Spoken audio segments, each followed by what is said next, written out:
স্কুলে যাবি না? হ্যাঁ স্কুলে যাই কি করব? স্কুলে যা কি করবি মানে? এই তুই কি পরীক্ষা দিবি না? পরীক্ষার ফিস দিছিস? আরে মার কাছে পরীক্ষার ফিস চাইছিলাম, মা কইলো তোর বাবার কাছে টাকা। আব্বার কাছে চাইলাম, আব্বা কই যে ফিস টিস জানাবো না, পড়ালেখা করো না, না আমার নয় কাম করগা, তোর কাকার নয় কাম করগা, দুটা ডাকো। পরে মা আর আব্বা ঝগড়া বাজে, মা নানি বাড়ি গেল গা, আব্বা আব্বার মতো কামে গেল গা। এখন দেখি পরীক্ষা মরীক্ষা দিম না, মনে কর যে টিয়া নাই আঙ্গর তো 1000 টাকা নাই যে পরীক্ষার ফিস দিয়ে পরীক্ষা দিব। এখন কাকার নগে টাকা ভালো ভালো না, কি করবো, গেলবাড়ি করুন।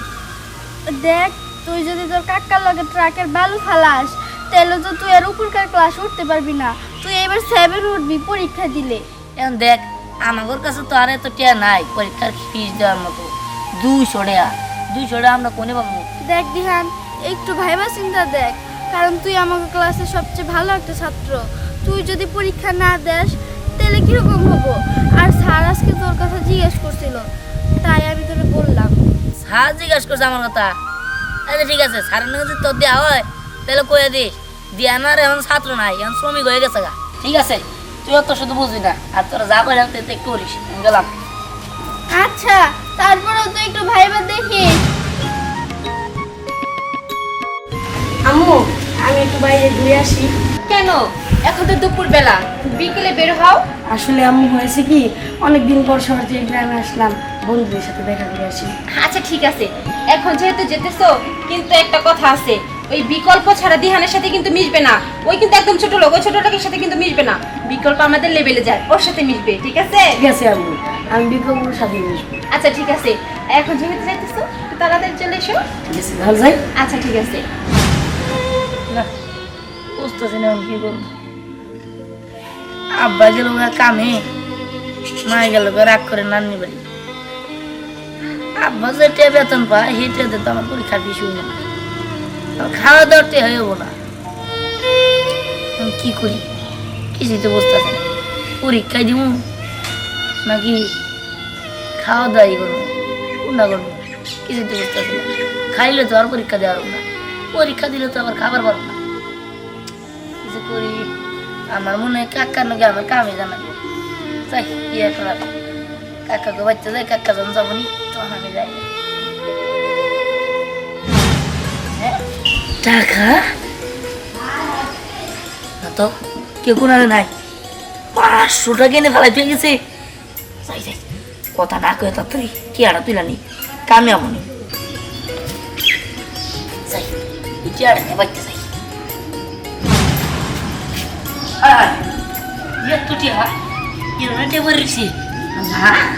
আল্লাহ গো, ইটিয়া কারা কার পুরো সটিয়া যাই, কেউ নাই কা জায়গা জায়গা।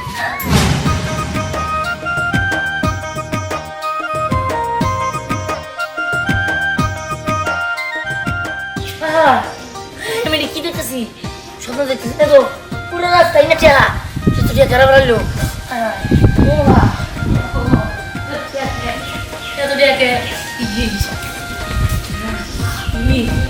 আমি খুলে থাকি কেউ নাই কা।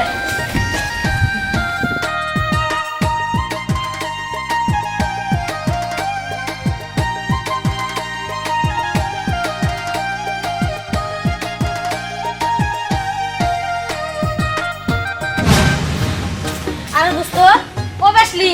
আর দোস্ত কেমন আছিস? ভালো আছি। আর দিহানের খবর কি? আরে ওই হকিমনি ফকিমনির কথা কইস না, কেন? কারণ ও তো গরিব, ও কি আঙ্গুর লেভেলে যায়? অবশ্য মা বলছে দিহানের সাথে না মিশতে, তোর সাথে মিশতে বলছে। আরে বলবো না, আমরা তো টাকা দিয়ে ক্যারাম খেলি, আর ফকিমনিরা কি করে?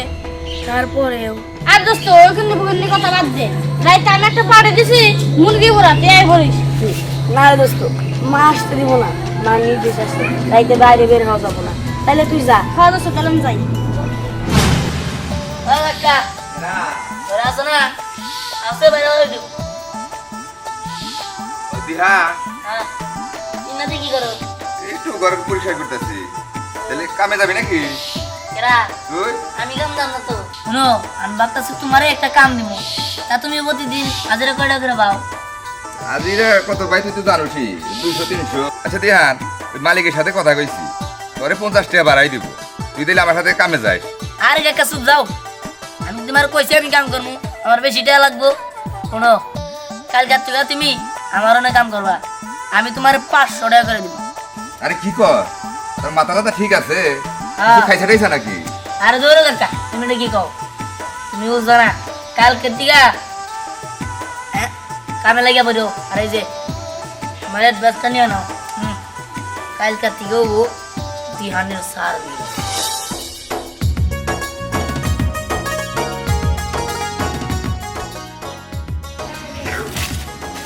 কাকা হ্যালো হ্যালো, নামো নামো নামো। ওই দিহান, এই জানেন তুই কাকার কাণ্ড শুরুগুলো বন্ধ ধরছত নাকি? ভয় আস্তে খারাপ।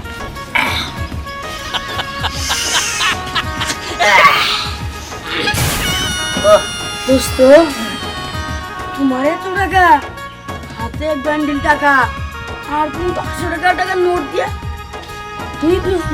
হ্যাঁ শোন, টাকা বেশি তো সময়ের জন্য কিছু করতে পারে, এই টাকা দেই কাজ চালাই দিলাম। যাক, তা তোমার কি খবর তো বউ? আমার খবর ভালোই। কারণ তো তোমার কাছে এত টাকা, একটা হাইওয়ে গাড়ি কিনো না কে?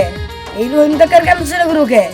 শোনো বন্ধু, আমি চাইলে আমার কাছে যত টাকা আছে আমি হেলিকপ্টার কিনবার পারি, আমি ভালো গাড়ি কিনবার পারি, ল্যাম্বরগিনি, সুপার কার, মেলা কিছু কিনবার পারি, বাইকে চলাফেরা করতে পারি, বড় বড় বিল্ডিং করতে পারি। করি না কিছুর জন্য, কারণ দুনিয়াতে সবচেয়ে দামি জিনিস হলো মানুষ। আল্লাহর সবচেয়ে দামি সৃষ্টি হলো মানুষ। এখন এই মানুষের থেকে দামি আর জিনিস কোনো নাই, তাই ভাবলাম আমার সে দামি গাড়িতে কেউ চড়তেও পারবো না, তাই আমি মানব গাড়িতে চলাফেরা করি, বুঝতে পারছো? আর তোমার যদি টাকা পয়সা লাগে চিন্তা নাই। কাকা, আমাকে রান্না করে যে বস্তা করলে ফালাই দিছি আমরা, কোন থেকে 2-1 বান্ডেল দিয়ে দিও, আমার পর্যন্ত জানি লাগবো না। টাকা লাগলে আর কই বউ বউ বউ বউ দেরি করো না, 40,000 লাগবে, বুঝো নাই? হ্যাঁ দাও, টান দাও, হ্যাঁ টান দাও টান দাও টান দাও। তাহলে এটা তুই খুঁটে নিয়ে কিছু কিনা খাগা যা। আল্লাহ, আমার তো মাথা ঘুরাইতেছে। ওরা তো কয়দিন আগে গরিব ছিল, তো বড় লোক হইলো কোন দিকে, ভাত পাইতো না। আরে না, আমার কাছে 500 টাকা হিনি তুমি যাবা লাগতো না। আল্লাহ, আমার মাথা ঘুরাইতেছে। এটা যে হার আজকে আমার বাপ দর্শক কে? এই কি আলাদা আছে? এই মেয়ে, তুই আমার স্যারের ধ্যান কর, স্যার খেতে পারস না? তুই জানস স্যারের প্রতিদিন আমার 500 টাকা করে দেয়, এই জন্য আমি স্যারে নিয়ে ঘুরি। আরে কাকা তুমি থামো না, বুঝা ভুল করে লাইছে ও শিশু। এই যে এ দিয়া কিনা নিস, আর দেখা তো মনে হচ্ছে যে কয়দিন ধরে খাস না। জি দেখ, জি স্যার। ঠিক আছে, সার বলার জন্য রেডি হয়ে দিলাম। দাদার দাদার দা দা দা দা কাকা তাড়াতাড়ি চলো, সময় নাই, 40,000 লাগবে তো তাড়াতাড়ি। কি বলো মা, বাবারে পুলিশে গ্রেফতার করছে? হ্যাঁ বাবা, আমি তো এটাই শুনলাম। আমি এখন কি করবো কিচ্ছু বুঝতে পারতেছি না, যে কি করবো, কার কাছে যাবো। মা, আমি শুনছি দিহানের কাছে অনেক টাকা আছে। তুমি এক কাজ করো, রহিম চাচার কাছে যাও। রহিম চাচা তো দিহানের কাছে চাকরি করে, ওই জায়গা থেকে নয় টাকাই না। চুপ! তুই ছোট লোকের বাচ্চার কথা বলতেছিস? ছোট লোক বলি কেন, এখন তো ওর অনেক টাকা। আমিও শুনছি দিহানের কাছে নাকি অনেক টাকা আছে। এখন কি করবো, সত্যি কি দিহানের কাছে যাবো? যাও, কিন্তু মা, কখনকার সুদিন আর দুর্দিন আসে সেটা বলা যায় না, কাউকে ছোট করে দেখবে না। হ্যাঁ বাবা, তুই ঠিকই বলেছিস। এখন আমাদের দুর্দিন এসে পড়েছে, ওই দিহান ছাড়া যে কোনো উপায় নেই। বুঝতে না? তুই হুন্ডা চালাইতেছস? হ্যাঁ, টাকা বেশি তো, আজকে শোরুম থেকে কেবল নামাই নিয়ে যা। ও তা আচ্ছা দিহান, তুই এত টাকা কই পাইলি? টাকা কই পেলাম সেটা তো বিষয় না, বিষয় হলো সার ঘরে কইস, আর ওই টিনের ভাঙ্গা করে ক্লাস করার লাগবে না, আমি বিল্ডিং করে দেবো, বুঝতে পারছস? আর এখন থেকে আমি পরীক্ষা দিব। কি এখন থেকে তুই পড়বি আর আমাকে টিনের স্কুলের বিল্ডিং বানাই দিবি? হ হ, তাই করিস।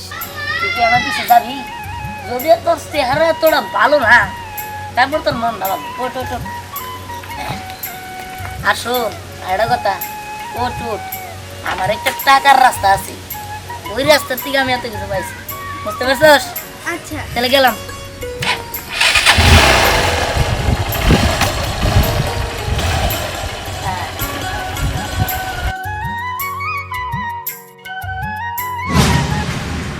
হ্যাঁ, আসসালামু আলাইকুম। ওয়ালাইকুম আসসালাম। নাও নাও নাও। হ্যাঁ, সমস্যা নাই, পয়সা লাগবো না। কাকি, তা আপনি কি এর লিগে আমার ডাকছেন? রহিম কাকা কইলো আপনি নাকি আমার জরুরি ডাকতেছেন, তা কি হয়েছে আমার একটু খুলা কোন তো। হ আলিমের মা, তোমার কি সমস্যা স্যারের কাছে খুইলা কও। আচ্ছা ঠিক আছে, আমি বলছি। দিহান, তোমার চাচাকে না বিদেশের পুলিশে ধরে নিয়ে গেছে, এখন অনেক টাকা পয়সা লাগবে, কিন্তু আমাদের কাছে তো এত টাকা পয়সা নেই। আর তুমি যদি আমাদের একটু উপকার করতে তাহলে অনেক ভালো হতো। বুঝতে পারছি। এখন কয়টা না বইটা গেলে আমার কই হালা। আমি তো কিছু জানি না, আমি তোমাকে নাম্বার দিচ্ছি, তুমি কথা বলো। আচ্ছা ঠিক আছে, কথা করতে হবে না। রহিম কাকা, আমাকে রান্নাঘরে যে ট্রেয়ার বস্তা আছে, ওখান থেকে এক বস্তায় তুমি দিও। আমার তো ট্রেয়ার হবে না, এক বস্তা ট্রেয়ার বিকালে কাকি এনে দিয়া যাবে, বুঝছো কি? আর কাকি শুনে, আলিফ আমার বন্ধু লোক, ভালো একটা দোস্ত, ন্যাংটা খেলার বন্ধু, বুঝছেন কি? এখন আপনারা একটু বড় লোক ছিলেন, আমি একটু গরিব ছিলাম, তাই আপনাদের মাঝে অহংকার আছিল, তবে আমার মাঝে কোনো অহংকার নাই, কারণ আল্লাহ তাআলা অহংকার পছন্দ করেন না। অহংকারের সাজা আল্লাহ তাআলা একদিন না একদিন দিবই। আপনাদের অহংকার আছিল, তাই আপনাদের পতন হয়েছে, বুঝতে পারছেন? হ্যাঁ বাবা, আমি সবই বুঝতে পারছি যে আমি একটু অহংকার করতাম নেকাই, আজকে তার প্রতিদান পাইছি। কিন্তু তুমি অনেক ভালো থাকবে, অনেক সুখে থাকবে, আল্লাহ তোমার পাশে থাকবে, আমি দোয়া করি। ঠিক আছে কাকি, আমি তাহলে যাই। চলো কাকা। আরে এই যে ভাইয়েরা, অহংকার করেন না, অহংকারের পতন আছে। এই যে কাকি খুব বড় লোক আছিল, তার কোনো টাকা পয়সার অভাব ছিল না, কিন্তু অহংকার করছে দেখে তার পতন হয়েছে। স্যার হ্যাঁ চলেন। ধুর, আসলে নাটক ফাটক কিচ্ছুই না, অহংকার হলে পতনের মূল, তাই এটাই আমি বুঝাবার চাইছিলাম।